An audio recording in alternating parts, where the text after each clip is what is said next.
सहकार्य केलं आणि प्रत्येक कार्यक्रम इथं जेवढे कार्यक्रम घेतले त्या प्रत्येक कार्यक्रम सर्वांनी आपलं म्हणून सगळ्यांनी एन्जॉय केलं. आणि ज्यावेळेस खरी माणसाची ओळख म्हणतात ना की पक्ष बदलला, पण सगळ्यांनी सांगितलं की आपल्या प्रत्येक गावामधल्या जेवढ्या माझ्या महिला होत्या त्या सगळ्याच जी माझ्या सगळ्या आज पाठीशी उभे. ज्यावेळेस मी बघितलं ना आपल्या महिला आपल्या सोबत होत्या त्यावेळेस सगळ्या रडत होते. त्यावेळेस सगळ्या लेडीज म्हणल्या की आता लढायचंय, रडायचं नाही. हेच त्या सगळ्या महिला आहेत ते त्यांनी मला विश्वास दिला की काही असू दे ताई, आम्ही तुमच्या पाठीशी, दादांच्या पाठीशी आणि कायमच राहणार आहे. आणि सांगायला गेलं थोडं ते दादा आत्ता म्हणले ज्यावेळेस दादांचं ऑपरेशन झालं त्यावेळेस त्यांना मदत हवी होती.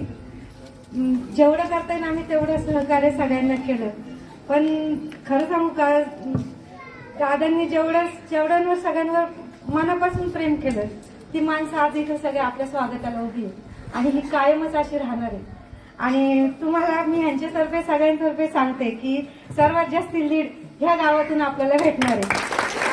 एवढा विश्वास आणि एवढं प्रेम एवढं कुठेच नाही भेटत की एकदा माणसांवर विश्वास ठेवला की ही माणसं आपले काय करू शकतात, हे ह्याचं उत्तम उदाहरण आहे. आणि इथून पुढेही आपण ज्यावेळेस दोघं जण, मी जिल्हा परिषद, तुम्ही पंचायत समितीला निवडून येणार, आज आपण हक्काने यांना मागताय तेवढं हक्काने यांचं सगळं करून द्यायचंय आणि तेही आपल्यासोबत कायम राहणार आहे. आता काय बोलून किती बोलू एवढं होतंय.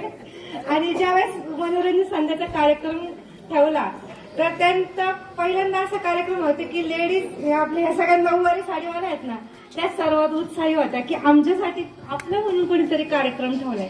आपला माणूस ज्यावेळेस आपल्यासाठी काहीतरी करतो आणि ज्यावेळेस हे सगळे साथ देतात तो आपला खरा विजय असतो. आणि इथून पुढे हा विजय नक्कीच राहणार आहे. आज मी शब्द देते. जय हिंद, जय महाराष्ट्र.